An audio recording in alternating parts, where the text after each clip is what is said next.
नमस्कार दोस्तों। हमारे संविधान को समझने की इस सीरीज के आखिरी पड़ाव पे आ चुके हैं हम। आज हम संविधान की अनुसूचियों यानी शेड्यूल्स को समझेंगे और इसके साथ ही इस सीरीज को पूरा करेंगे। तो चलिए बिना देरी किए शुरू करते हैं। तो सबसे पहला सवाल, ये अनुसूचियां या जिसे हम शेड्यूल्स कहते हैं, आखिर हैं क्या? देखिए, इसको आप ऐसे समझ सकते हैं जैसे संविधान के आखिर में कुछ एक्स्ट्रा पेजेस जोड़ दिए गए हों, अपेंडिक्स की तरह। इनका बस एक ही काम है, किसी आर्टिकल से जुड़ी जो भी डिटेल्ड इंफॉर्मेशन है ना, उसको एक जगह लिस्ट कर देना। इससे होता यह है कि संविधान का जो मेन टेक्स्ट है वो बिल्कुल साफ सुथरा और सिंपल रहता है। एक इंटरेस्टिंग बात बताऊं, जब हमारा संविधान 1950 में लागू हुआ था तब इसमें सिर्फ 8 शेड्यूल्स थे, सिर्फ 8। लेकिन जैसा कि हम जानते हैं, समय के साथ देश की जरूरतें बदलती हैं, तो संविधान में बदलाव किए गए, अमेंडमेंट्स हुए और आज हमारे पास पूरे 12 शेड्यूल्स हैं। ठीक है, तो अब एक एक करके इन सबको समझते हैं। शुरुआत करते हैं पहली 4 से। इनको याद रखने का एक बड़ा अच्छा तरीका है, सोचिए कि आप एक नई नौकरी ज्वाइन कर रहे हैं। बस उसी तरह ये पहली 4 अनुसूचियां हमारे देश का पूरा ब्लूप्रिंट यानी बुनियादी ढांचा तय करती हैं। तो नौकरी में सबसे पहले क्या पूछते हैं? यही ना कि काम कहाँ करना है, काम की जगह क्या है। बिल्कुल, पहली अनुसूची भी यही बताती है। इसमें इंडिया के सभी स्टेट्स और यूनियन टेरिटरीज के नाम और उनकी बाउंड्रीज की पूरी लिस्ट दी गई है। मतलब अगर कल को कोई नया स्टेट बनता है ना, तो सबसे पहले इसी शेड्यूल में बदलाव करना पड़ेगा। अच्छा, काम की जगह तो फाइनल हो गई। अब अगला सवाल, ऑब्वियसली सैलरी कितनी मिलेगी, पैसा। तो दूसरी अनुसूची इसी बारे में है। इसके अंदर हमारे देश के बड़े बड़े पदाधिकारियों जैसे कि प्रेसिडेंट, गवर्नर्स, सुप्रीम कोर्ट और हाई कोर्ट के जजेस, इन सब की सैलरी, अलाउंसेस और पेंशन का पूरा ब्यौरा है। ठीक है, सैलरी भी पक्की हो गई। अब काम शुरू करने से पहले क्या होता है, एक जिम्मेदारी ली जाती है ना, यानी शपथ, ओथ। तो तीसरी अनुसूची में इन्हीं सब बड़े ऑफिशियल्स जैसे मंत्रियों और जजों की शपथ का फॉर्मेट दिया गया है कि वो संविधान के प्रति वफादार रहेंगे। जगह मिल गई, सैलरी मिल गई, शपथ भी ले ली। अब काम करने की बारी, यानी ऑफिस सेटअप। चौथी अनुसूची यही करती है। ये डिसाइड करती है कि पार्लियामेंट के अपर हाउस यानी राज्यसभा में किस स्टेट या यूनियन टेरिटरी से कितनी सीट्स आएंगी, और ये सीटों का बंटवारा ये मेनली पॉपुलेशन के हिसाब से होता है। तो ये थी पहली 4 अनुसूचियां जो देश का एक बेसिक फ्रेमवर्क सेट करती हैं। चलिए अब आगे बढ़ते हैं। अगली 2 अनुसूचियां यानी 5वीं और 6ठी देश के कुछ खास इलाकों के एडमिनिस्ट्रेशन से जुड़ी हैं, ऐसे इलाके जिन्हें थोड़े स्पेशल अटेंशन की जरूरत है। अब देखिए, 5वीं और 6ठी दोनों ही ट्राइबल एरियाज के एडमिनिस्ट्रेशन से रिलेटेड हैं, लेकिन इनमें एक बहुत बड़ा फर्क है, इसको ध्यान से समझिएगा। 5वीं अनुसूची ये इंडिया के ज्यादातर स्टेट्स के शेड्यूल्ड एरियाज और शेड्यूल्ड ट्राइब्स के एडमिनिस्ट्रेशन की बात करती है, जबकि 6ठी अनुसूची वो सिर्फ और सिर्फ 4 स्पेशल नॉर्थ ईस्टर्न स्टेट्स के ट्राइबल एरियाज के लिए बनाई गई है। तो ये 4 स्पेशल स्टेट्स कौन से हैं? ये हैं असम, मेघालय, त्रिपुरा और मिजोरम। इसको याद रखने की एक ट्रिक भी है, AMTM। ए से असम, M से मेघालय, T से त्रिपुरा और M से मिजोरम। इन स्टेट्स में ट्राइबल कल्चर को बचाने के लिए ऑटोनोमस डिस्ट्रिक्ट काउंसिल्स बनाए गए हैं ताकि वो अपने फैसले खुद ले सकें। चलिए अब आते हैं शेड्यूल नंबर 7 और 8 पर।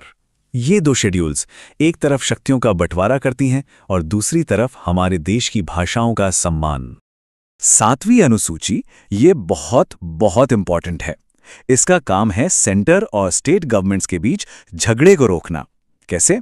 ये कानून बनाने की पावर्स को आपस में बांट देती है। इसके लिए इसमें 3 लिस्ट्स हैं।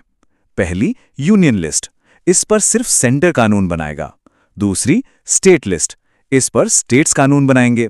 और तीसरी कॉन्करेंट लिस्ट, इस पर सेंटर और स्टेट दोनों कानून बना सकते हैं। और अब 8वीं अनुसूची, ये तो हमारे देश के यूनिटी इन डाइवर्सिटी का सबसे बड़ा सबूत है। इसमें संविधान द्वारा मान्यता प्राप्त 22 ऑफिशियल लैंग्वेजेस की लिस्ट है। और यहां भी एक मजेदार फैक्ट है, जब संविधान बना था ना, तब इस लिस्ट में सिर्फ 14 भाषाएं थीं, बाकी की 8 भाषाएं बाद में अमेंडमेंट्स करके जोड़ी गई हैं। ठीक है, तो अब तक हमने 8 शेड्यूल्स कवर कर लिए। ये 8 ओरिजिनल संविधान का हिस्सा थे।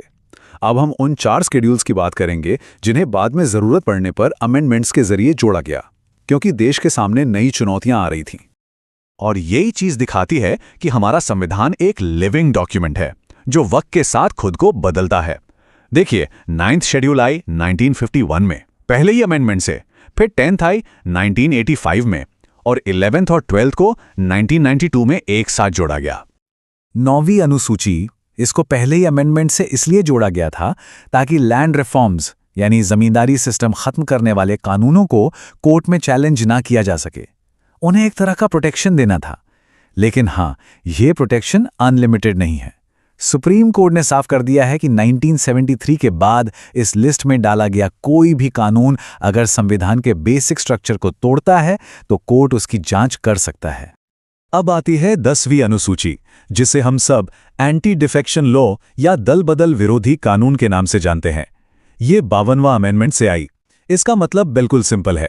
अगर कोई जीता हुआ नेता पैसों के लिए या मंत्री बनने के लालच में अपनी पार्टी बदलता है तो उसकी सीट चली जाएगी, उसकी सदस्यता रद्द हो जाएगी।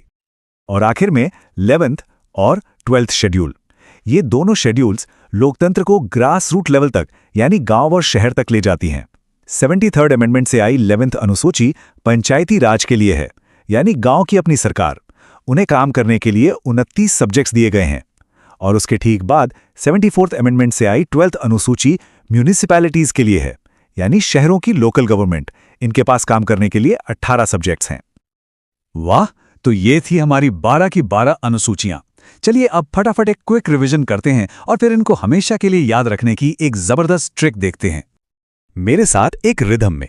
पहली में नाम, दूसरी वेतन, तीसरी शपथ, चौथी सीटें, पांचवी जनजाति, छठी नॉर्थ ईस्ट जनजाति, सातवीं लिस्ट्स, आठवीं भाषाएं, नौवीं कानून, 10वीं दल बदल, 11वीं पंचायत और 12वीं म्यूनिसिपैलिटी। सिंपल। इन्हें याद रखने की एक बहुत फेमस इंग्लिश ट्रिक भी है, टीयर्स ऑफ ओल्ड पीएम। इसमें हर लेटर एक शेड्यूल को रिप्रेजेंट करता है। जैसे टी से टेरिटरी यानी राज्य, ई से इमोल्यूमेंट्स यानी वेतन, ए से एफर्मेशन यानी शपथ, और ऐसी पूरे 12। लेकिन ठहरिए, हम इंग्लिश में क्यों याद रखें? हमारे पास इससे भी आसान एकदम देसी अपनी हिंदी ट्रिक है जो सुनते ही याद हो जाएगी। तो इसको एक कविता की तरह याद करना है, ठीक है? चलिए, 1 राज्य, 2 तनख्वाह, 3 शपथ, 4 सीट, फिर 5 जनजाति, 6 पूर्वोत्तर, 7 सूची, 8 भाषा, और आखिर में 9 कानून, 10 दल बदल, 11 गांव, 12 शहर। बस हो गया याद। कितना आसान है ना? तो दोस्तों, आज की इस पूरी चर्चा के बाद मैं आपके लिए एक सवाल छोड़कर जा रहा हूं। इस पर सोचना जरूर कि ये जो शेड्यूल्स 8 से बढ़कर 12 हो गए, ये हमारे देश के सफर के बारे में, उसके विकास के बारे में क्या बताता है? ये सवाल ही इस बात का सबूत है कि हमारा संविधान सिर्फ कागज का एक टुकड़ा नहीं है, बल्कि एक जिंदा, सांस लेता हुआ डॉक्यूमेंट है। चलिए, इसी सोच के साथ आज का ये सफर यहीं खत्म करते हैं। फिर मिलेंगे। धन्यवाद।